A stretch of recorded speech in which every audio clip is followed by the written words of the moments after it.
I got a question here asking, I'm a recent college graduate planning to take the LSAT in June, but I heard it's the last one with logic games. I'm struggling with this section and considering whether it's worth dedicating time to master it, especially since I might retake in August when logic games are removed.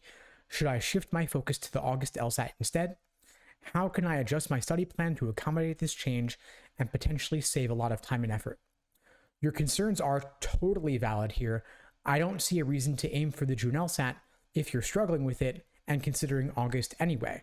For those who aren't aware, LSAT is removing the logic games section after June and replacing it with a second scored logical reasoning section beginning with the August LSAT. What this means is that those of you taking the LSAT in April or June or prior are going to have to study 3 different sections: games, reasoning, and reading comp, and those of you taking the LSAT after June beginning in August only have to study 2 sections, logical reasoning and reading comp.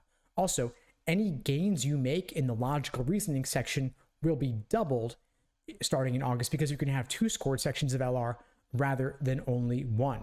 So these questions here are totally valid to consider. I would recommend shifting your study focus to August instead, and adjusting your study plan for this is pretty simple.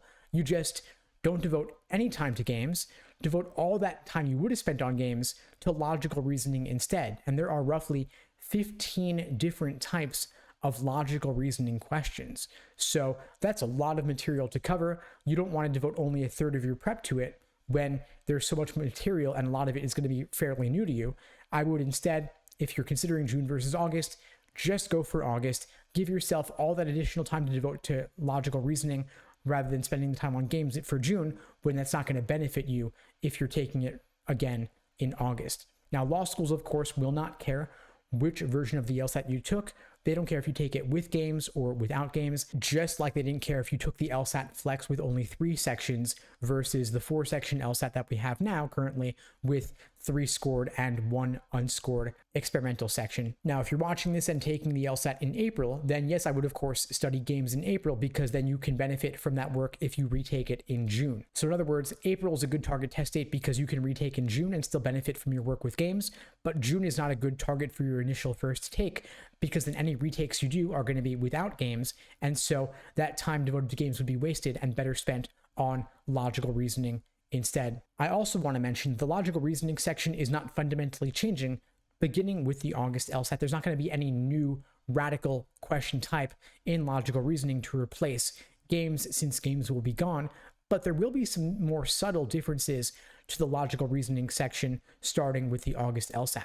Because LSAT is removing games, they still want to test the sort of deductive critical thinking that we saw on logic games, and they want to incorporate those concepts into logical reasoning. So we can expect more questions focused on numbers and percentages, more questions focused on formal logic like we see oftentimes in must be true questions, sufficient assumption questions, and parallel questions. So you may want to spend more time on formal logic questions or numerical questions that focus more on diagramming than I would have recommended for anyone taking the logical reasoning section in, say, April or June. So there is a more subtle, slight shift we can expect. And this is all here based on reports from students who took logical reasoning as their experimental section in the lead up to games being removed after the June LSAT. So the short answer here is don't target June for your first take.